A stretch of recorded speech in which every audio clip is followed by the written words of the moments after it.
저희가 얼마 전에요, 이 개그맨 이경규 씨가 약물을 복용한 뒤에 운전한 혐의, 정확히는 일주일 전쯤에 주차관리위원회 실수로 다른 사람 차를 몰았는데 약물 검사에서 양성이 나왔다. 그래서 경찰 조사를 받았다는 소식 전해드렸습니다. 그런데 오늘 새롭게 알려진 얘기가 있습니다. 경찰이 국과수에 이걸 요청했습니다. 오윤성 교수님, 국과수가 긴급 약물 감정을 의뢰한 상태다. 전문가로서 이걸 저희가 어떻게 받아들이고 해석하면 되겠습니까?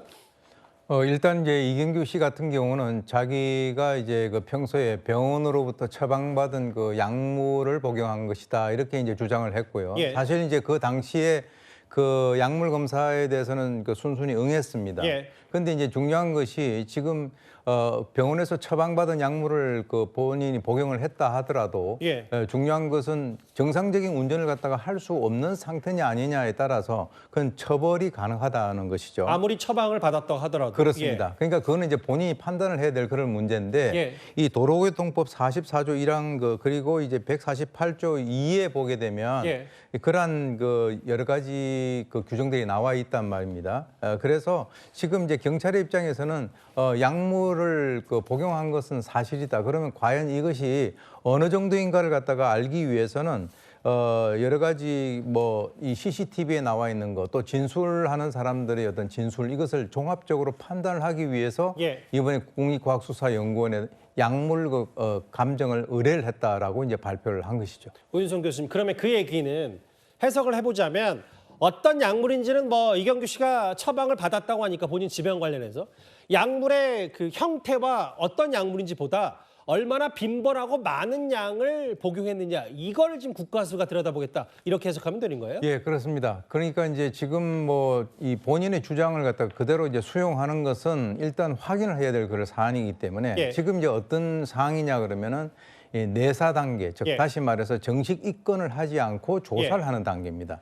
그래서 만약에 이제 국립과학수사연구원에서의 어떤 결과에 따라서 예. 조금 전에 말씀하신 대로 어느 정도 빈번한가, 그 약물의 종류가 무언가라고 하는 것을 전부 다 이제 그 확인을 하고 난 이후에 만약에 이것이 문제가 된다라고 한다면 이제 입건 단계로 넘어가고 그렇지 않으면 이 내사 단계에서니까 이것에서 종결될 수 있는 그런 가능성이 있는 것이죠. 그 홍정성 기자님 이런 게 있어요. 그러니까 같은 차종에 다른 사람 차를 몰고 당시 이제 주차관리위원회 실수로 나는 100% 결백하고 잘못한 거 없다. 이게 이경규 씨의 초반 해명과 설명이었었잖아요.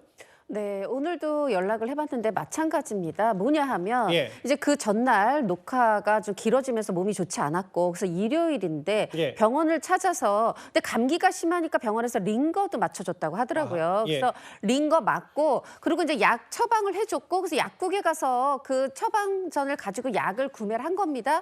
그런데 식사 후에 복용을 하라고 해서 그 자리에서 약을 먹은 건 아니고 이 소속사에 전화를 했대요. 이거 밥 먹고 약 먹으라고 하니까 또 도시락 같은 거 좀 준비돼 있으면 좋겠어요 하고 이제 물론 이제 본인이 다른 똑같은 차종의 다른 사람의 차를 몰고 가긴 했는데 본인이 운전을 해서 사무실을 갔고 근데 그 운전하면서 가면서 여기 내 차에 있어야 되는 내 가방이 없네 이걸 인지를 했고 그래서 이제 본인이 만약에 정말 운전이 힘들었다면 뭐 소속사 직원이나 다른 사람한테 가방을 찾아오라고 했을 텐데 그거를 본인 차라고 생각하고 있기 때문에 지금 이제 본인이 다시 가방을 찾으러 간 거예요. 근데 그때 도난 신고가 돼서 경찰이 와 있었고 이게 그런 상황입니까 하고 순순히 이제 이 약물 그렇죠. 검사라든가 이런 거에 응한 상황인데 이제 그 본인의 어떤 잘못 차종이 바뀌었고 이런 부분에 대해서는 소속사 측에서도 이경규 씨도 인정을 하는데 예. 다만 사무실까지도 운전을 했고 가방을 찾으러도 본인이 운전에 갔는데 이게 이제 정상적 운전이 불가능한 상황이냐 이 부분은 좀 억울하다 이런 입장이지만 지금 모든 경찰 조사에 대해서는 다 협조하고 있고 결과가 나오기만을 기다리고 있고 이번 이제 이 국과수의 약물 이 검사가 의뢰된 부분도 사실은 이 일이 차종 바뀐 게 8일에 있었고 바로 그 다음 날 의뢰된 건데 요번에 이제 이 정례 기자간담회에서 기자가 질문을 하면서 일주일 뒤에 이제 이 이야기가 다시 이제 기사화되면서 어떻게 보면 일주일 뒤에 알려진 거죠. 9일에 그렇죠. 의뢰가 된 건데 이제 이런 부분이 조금 안타깝다 이런 입장입니다. 지금도 많은 그 방송 활동과 여러 뭐 유튜브, 뭐 지상파 혹은 종편 채널 여러 가지 방송 활동을 하고 있는데 지금 뭐 정상적으로 다 이경규 씨는 본인 스케줄을 소화하고 있는 거죠? 네, 본인 스케줄 소화하고 있고 지금 또 계속해서 격주로 또 이제 녹화가 진행되고 이런 예능 프로그램도 있는데 예. 지금 저도 알아본 바로는 그런 것에 있어서 뭐 녹화가 연기됐다 아니면 이번에는 쉬어간다 이런 것은 확인하지 못했습니다. 예. 뭐 최근에 여러 그 행사에도 참석을 했고 아직 그 본인이 뭐 이건 난 억울한 부분이 있기 때문에 정상적인 방송 활동을 다 하고 있다라는 얘기를 하고 있으니까요. 그런데는 국가수가 긴급 약물 감정을 의뢰했다는 개그맨 이경규 씨 얘기를 11호 만나봤습니다.